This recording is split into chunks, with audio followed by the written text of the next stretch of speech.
dakwah hayang berkat, pondok pesantren hayang maju diyayasankeun, kemudian bergaul urang jang nambahan hirup ngamaju-maju kehirupan, diondang babarengan jeung bupati lulumayanan, etalah akibat teu norekat. Ai kitu ulah eta teh diondang ka bupati saha nu ngaulah-ulah. Jakudu diondang ku pamarentah baik-baik, lamun urang kuari diondang ku DPR datangan sapira di dituna maca Fatihah, tahlil ngaranna, maca kulhu, maca palak binas, ayat kursi, tahlil, datang ka ditu ngan sanggeus datang ka ditu ulah barang dahar di imah DPR mah. Eta mah sakitu. Maksudna gedeg tahlil, ulah barang dahar. Sebab kokocoranana nyana menang ti pamarentah, sedangkan pamarentah digaji nyana digaji ku pamarentah, menang ti pajak, khroj ngaranna pajak haram hukumna. Nis ente datang jasa dua jelema malah tetangga dulur malah tahlil ngan sakali ditawaran nginum ulah geus lamun urang di ondang ku DPR ku pamarentah datang ka ditu cai mawa beuki kopi mawa beuki ngarokok mawa kos kitu biasa bae urang kos itu ulah haju mak lumayanan cara si eta ulah datang dakwah tahlil datang ka ditu urang leka maotan ieu dititah maca yasin baca ku urang ibadah di imah maca di ditu maca beda tempat doang. Ibadah aja pangeran nama akur Allah kene yasin eta kene hayu. Nah ngan ketika orang dibere amplop balik tek bae, nah iyalah ulah ditarima mun leutik. Tuh sia masuk aju kitu bae, akur teh mah cenah kieu kitu mah sia mah ngakuranna nu kitu bae kan. Ulah aduh cenah ieu mah lamun teu ditarima fitnah. Nah bapak tarima datang ka ieu mah pisahkeun sakeun tempatna bejaan pamajikan ieu mah ulah dicokot ulah dipake dahar kudu meunang di pamarentah antepkeun bae emang anakan moal anakan mah antepkeun bae coba hayang nyaho meunang sabulan pamajikanna ka berikeun emas bae nya Kak atuh kitu naon ja emas batu di dahar ieu tuh sia mah ngamimitian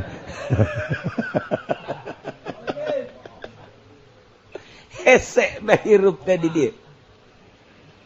Urang muasyarah mah pek bae aja urang mah atuh manusia makhluk sosial. Hubungan antara urang jeung manusia boro-boro antara urang pepada manusia jeung hewan ge urang aya hubungan. Tuh masalah pek bae diondang ku camat, diondang ku bupati, diondang ku gubernur. Ngan awas Allah ningalikeun. Neuleuna Allah ka qalbu wal qalbu mahallun nazri. Hate tempat neuleu Allah. Allah neuleu. Ya Allah ya Rabbi Gusti abdi diondang kuari ka pendopo nyanggakeun sadaya-daya abdi nu Gusti meureun manen abdi diondang ge nyana aya kabutuh hayang dipangmacakeun yasin supaya nagara ieu bareres ulah aya kukumaha abdi bade peduli Gusti bupati ge hamba Gusti PNS sadayana ge hamba Gusti nyanggakeun sadaya-daya abdi bade macakeun yasin Gusti di pendopo baca ketika urang diri disuguhan ulah ngadahar buat ente mangga kayak mante teh ieu nuju marules bae beuteung gitu. Oh emang muhun buku kadi kita si ieu heula ya dikerokan heula ku pamajikan leuh teu pati akur osok ngopi ente mun aya bungkus bae 2 kilo mah tah mah Habib Rozako tah mah tuh ulah kuat duh Gusti hampura sanes abdi tara ngopi Gusti Maha Uninga abdi mun rada puyeng-puyeng osok ngopi beuki abdi ka ngopi jahalal jeung sarada ngabantuan nisbat disim abdi mah ta kopi teh mun tas ngopi teh rok sarada calalenghar ngan kulantaran kokocoranna teh jelas Gusti pan al halal bayyinun wal haram bayyinun wa ma bainahum umurun mustabihat ku ayana sakitu abdi can jelas ieu teh kokocoranana ku ayana sakitu abdi bade nahan moal kudu barang dahar di dieu nyangakeun sadaya-daya ka Gusti abdi maka dieu teh sakadar kepedulian abdi terhadap bangsa jeung negara. Allah maha uning luhur teh jelema luhur kajen ku kumaha je asana dipacok Garuda teh budak. Oh, urusan keur ngaji urang nyaritakeun haram subat ieu bupati kos kitu nya lan gubernur ka negara kos itu keur ngaji ketika praktek teh kudu ngomong-ngomong urang praktek teh diundang ku bupati mangga ulah ngomong urang keur praktek Allah neuleukeun hate urang diundang urang ku DPR atuh sarua manusia jadi lain babi lain anjing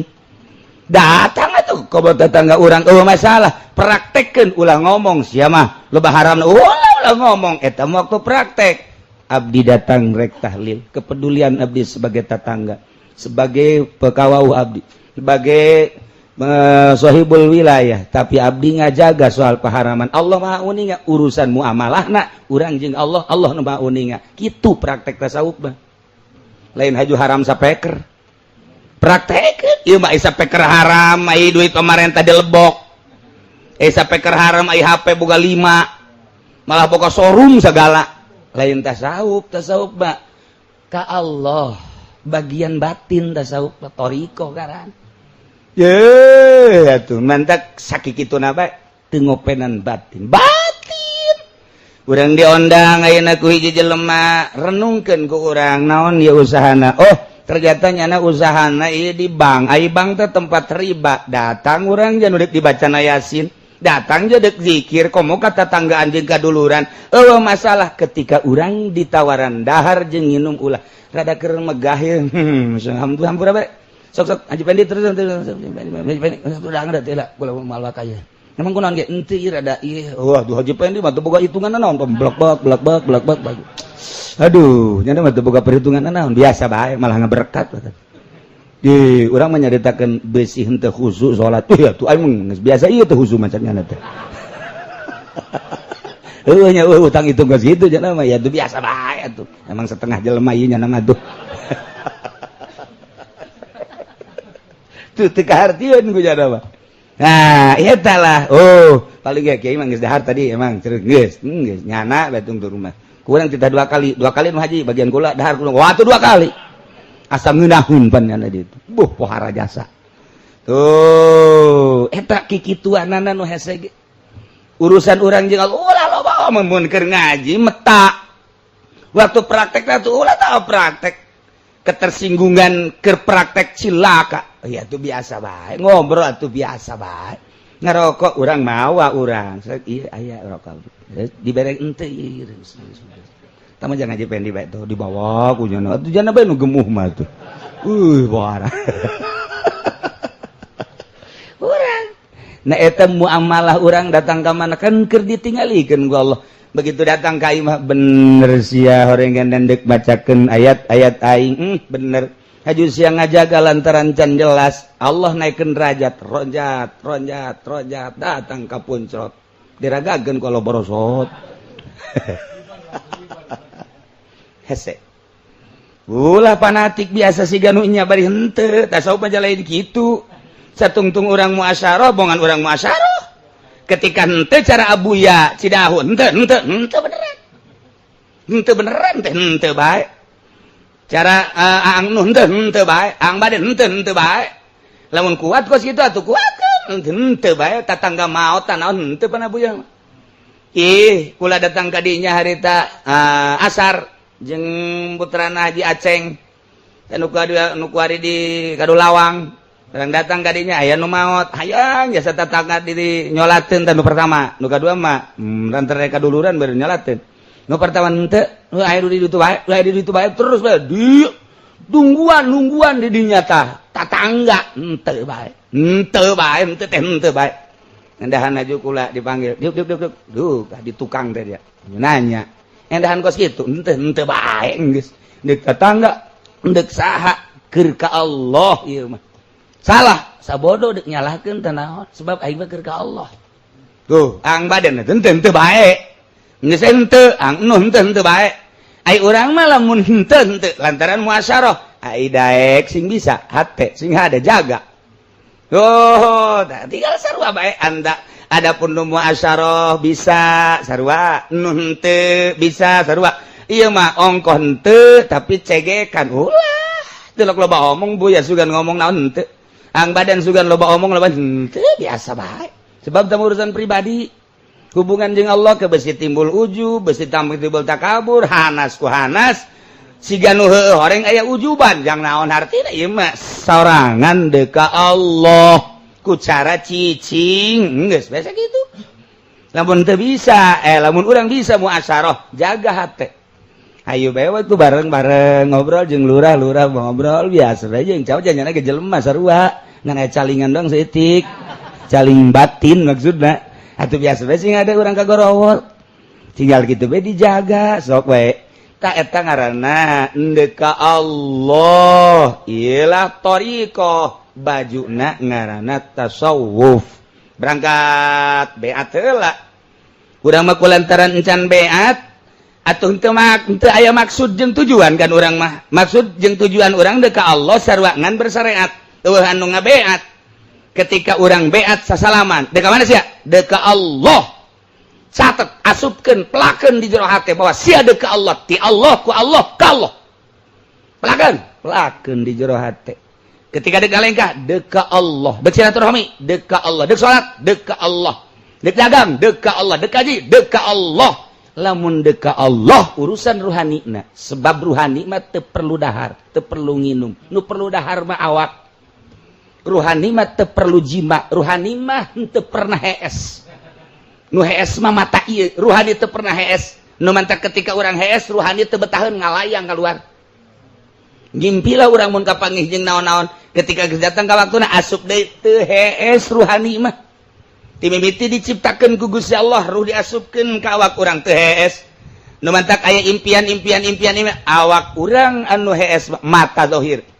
nah deuk ka Allah kan sumuhun saha nu dituturkeun atuh deuk ka Allah saha nu geus wau ka Allah saha nu geus wau ka Allah Kangjeng Nabi mah teu kazamanan saha sahabat ka sarua tabiin teu kazamanan saha atba tabiin teu kazamanan saha tuh guru urang nu ngabeat urang sok tuturkeun eta urang nuturkeun guru urang sarua jeung nuturkeun guruna guru urang sarua jeung nuturkeun guruna urang saurang nuturkeun guruna guru urang sarua guruna guru tuh kan di kul nantak di Quran lagi kul in kuntum tuhibbunallah fattabi'uni yuhibbukumullah ente deuk ka Allah cak Kangjeng Nabi tuturkeun kula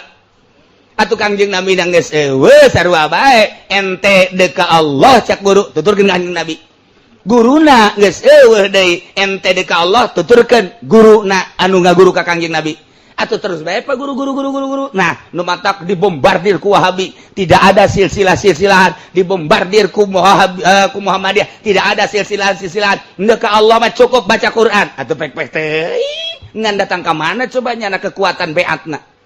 moal bisa urang kan nuturkeun guru tah mulai nah ti mimiti dunia kudu ditinggalkeun cak guru kemudian makhluk kudu ditinggalkeun nu mantak guru tarekat sok macem-macem tinggalkeun dunia ku sia nya guys makhluk tinggalkeun nya sia boga pamajikan boga neula aing sigi bagus da pamajikan sia tinggalkeun tah pamajikan sia ayo jangan aing guru tarekat oplo goblok da guru tarekat hibahkeun ka aing kan guru sia aing resep ke pamajikan sia bahenon aduh ya guru tarekat mikung mogos ge tuh aya guru tarekat boga pamijikan 12 bogus halal jak nyelet ya guru tarekat mah geus usul ilallah usul ilal itil tah matuh lain ilallah datang ka 12 mah beblok tah guru tarekat teu kumaha nuturkeun ana tuh ye titah ul ngelingitkeun nafsu pugunya anak ambaleh jeung nafsu mulai urang dika Allah kendek ditungtun ku guru urang lantaran guru urang mah geus wauh kalawang Gusti Allah pernah asup nungtun murid-murid dan nuker dicekelan ku setan ku iblis ge ditoelan ku guru nayu ka dieu hayu ka dieu sakedeung atuh mimiti buka baju na ka tembong rembai buluna oh buah jagong bego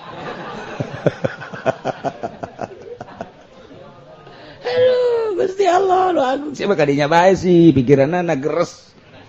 ngeres nah ditungtunlah ku guru sok guru nungtun hudangnya mun peuting etalah lantaran urang can bisa asal hudang behelanan mandi wudu salat 2 rakaat kitu baheula sok berangkat engke dibere maca sholawat heula lantaran Kangjeng Nabi teh nu boga kuncina urang teh titah nuturkeun kangjeng teh uswatun hasanah lobakeun maca sholawat abeh gemburiah bagus sok geus loba maca sholawatna terus ditungtun ku guru ulah kieu eta teh naon ngalepaskeun nafsu ngan ai ku ceramah mah ku pidato urang unggut-unggutan praktekeun tentu lalaunan sakaligus kuru ujianna henteu langsung tita puasa henteu sebab naon akhir zaman ai baheula mah lantaran mundal kayakinanana cicing sia ulah dahar ieu baheula mah kitu tah bere pagawean ieu ai ku ari mah lalaunan bae kieu baheula wiridna ieu sakaligus ambalayah moal bisa sok laun heula lantaran nyana perdah ditungtun ku guru bisa nungtun batur ketika urangan maca kitab doang dek nungtun kumaha aja urang kita pernah praktek meraktekeunana nu hese ieu teh dek ngaleungiteun nafsu nu sabenerna mah ngan digulugat galigutkeun kieu lah ka dieu lah ujung-ujungna mah dek ngaleungitkeun nafsu sabenerna mah ngan digulugat galigutkeun lantaran nyana keur gupak di nafsu kebo lamun keur gupak ku urang dipaksa yeuh kita hanjak wow eta teh buntutna sing hade buntutna kupat kapit plak teh bila perlu nyana ngapit anu nungtun kebo ieu lah atep ke lalaunan endek ngaleungitkeun nafsu nah ge diarahan giraha ieu kan can lemah mamal bisa kudu nemah heula ditambahan ku urang ku meraktekeun salat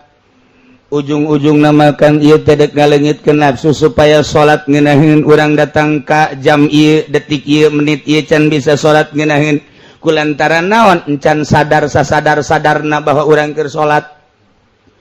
panunggunaheun mah urang teh sadar jasa bahwa urang keur maca Fatihah urang teh sadar keur maca subhana rabbiyal azim wa bihamdihi urang teh sadar moal bisa sadar lamun teu hadir Gusti Allah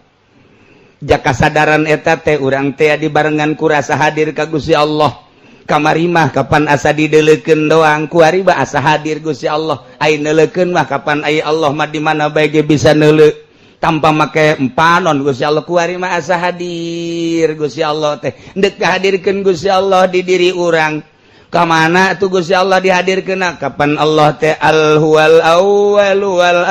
akhir wal zahir wal batin Allah teh nu maha awal Allah nu maha akhir Allah nu maha zahir Allah nu maha batin zahir jeung batin teh Allah mulai ngarenungkan urang oh zahir Allah batin Allah berarti nu zahir Allah nu batin Allah endek dihadirkeun ka hate urang teh guru teh meta Allah teh al-zahiru al-batin ditambahan ku wa innallaha ma'ana wa huwa ma'akum aina ma kuntum di urang deuk ka Allah ya Allah na di mana di diri urang cahayana aya nur ilahi aya nur Kangjeng Nabi dihijikeun nur Allah teh kapan jadi nur Kangjeng Nabi teh kapan ieu dunia tina nur Kangjeng Nabi kabeh ge ketika Allah nyokot nurna sakobdotan dijadikan Kangjeng Nabi dibagi opat eta nur Kangjeng Nabi teh tak diantara nur Kangjeng Nabi teh nu dijadikan langit bumi dijadikan aras dijadikan kolam wabah ieu teh keluar ti nur Kangjeng Nabi urang hadirkeun heula nur Kangjeng Nabi di diri urang sorangan ku cara lobakeun maca sholawat moal hadir nur Kangjeng lamun urang teu maca sholawat ka jeung kumaha ge moal hadir dihadir-hadirkeun ge Muhammad endahan Muhammad Cikupa nu hadir teu bisa atuh moal bisa aja lain dihadirkeun kos kitu perasaan urang ku maca sholawat hadir sorangan Kangjeng ketika Kangjeng Nabi nur geus hadir di diri urang sabab guru urang maka urang nyaho nur Kangjeng Nabi teh nur Allah hadir di jero hate ikeun keur carita ieu mah ieu praktekeun coba nah eta praktekeun teh kudu aya guru ieu keur carita pan ieu mah sok dihadir-hadirkeun ge ku urang ojah heueuh paling jaheuh doang barang datang maka ieu mah ojah henteu mulai oh iya asa aya ta nur di awak urang cahayaana tuh iya isin timbul isin bakal nah mulai kahalangan kan eta ku nafsuna piceuna nemen teh ku Ali bin Yazid rahimahullah fa in talabat kan nafsu yauman bi syahwatin lamun nafsu mikahayang ka anjeun dina hiji poe melalui syahwatna hayang dahar anu ngeunah hayang nginum anu ngeunah hayang make anu bagus hayang kendaraan anu pangeunah-ngeunah eta kan watak manusia nafsu ngaranna hayang ngaleuyan batur mun pakaian hayang pang bagus da ngelehkeun batur mun dahar hayang pangeunahna ngelehkeun batur mun imah hayang pang bagus da ngelehkeun batur mun kendaraan hayang pang mewahna ngelehkeun batur nafsu dilengitkan ku urang nafsu nah coba ku urang dilengitkan nafsu mun teh edan sia dilalaunakeun ku guru disederhanakeun nu mentak urang mun kabeuli nu 500.000 tapi aya beulieun anu 300 we turun setik kabeuli nu 300.000 ieu teh ngan aya anu 200.000 ge eta geus hebat eta teh bisa ngeueuhkeun nafsu tidak harga 300 karena 200 aya anu 100.000 lah kabeuli padahal mah aya dunia nganjang naon jan nutupan aurat doang belilah nu 100.000 eta keur perang ngaran talalaunakeun teu bisa sakaligus urang dahar ieu teh sabenerna mah ngeunaheun jasa jeung daging hayam hayang urang ngadahar daging hayam teh mentokok segede kieu atuh ngan teu kuat jasa cokot bae daging hayam ngan ulah loba-loba ala kadarkeun setengahna bae eta geus perang bener mah hayang keneh ngan setengahna bae aja isukna hayang deui teh geus kamari setengah ja kos kitu keneh lah nafsu ngasaparapat bae eta perang ngaranna disederhanakeun anu bisa nyederhanakeun lain guru urang nu meraktekeun guru mangan sakadar ngabimbing nu praktek baja urang-urang keneh nah nu mantak eueuh halqoh ku ari teh eueuh riungan supi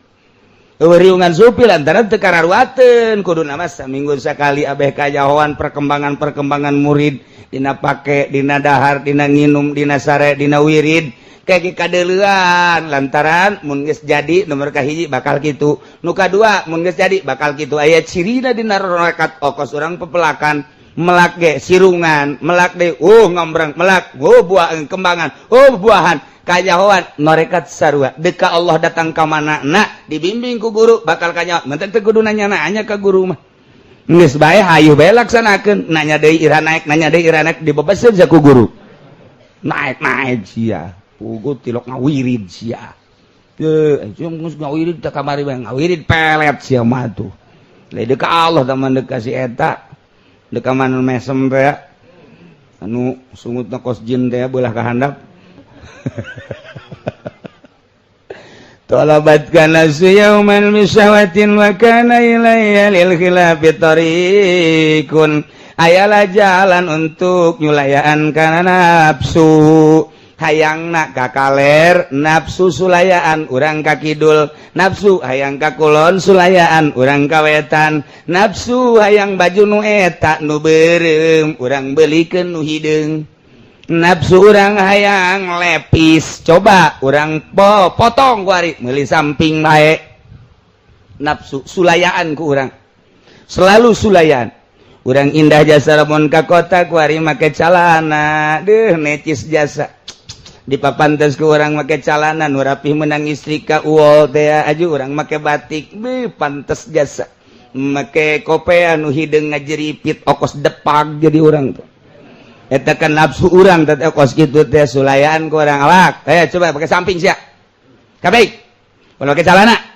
embung isin eta nafsu ngaranna samping make samping teh eta make samping teh lain bagus supaya nafsu urangna pudar sanggeusna urang make samping kuari ku urang dinasehatan deui aya kanikmatan sia make sampingnya pajar-pajar make jubah ya dijubahkeun kuari mah samping dipake jubah dipake ka kota sorban dipake kadeuleu ku batur horeng edan anyar tuh iyalah padahak tinggalkan ku anjeun khalif mahwathu naon dipakahayang ku nafsu sulayaan ieu hese jasa ta nyulayan nafsu eta keur carita pakaian keur carita kadaharan nu mantak cumplang-campling ka dituna eta teh ngaranna keur ngawarah nafsu keur ngawarah nafsu eta teh cumplang-campling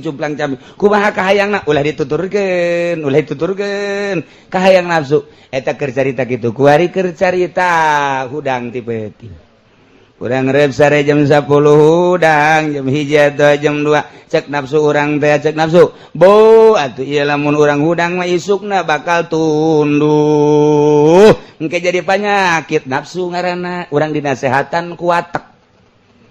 sulayan oh kahayang nafsu mah ieu teh SD urang hudang nafsu diwarah ku aing sia pandian ku aing sia kuari maca sholawat salat dan lain sebagainya ibadah lah isukna pasti tunduh kajen tunduh kakak saperti isukna kitu deui istiqomahkeun ku urang kadituna moal kadituna beuki berat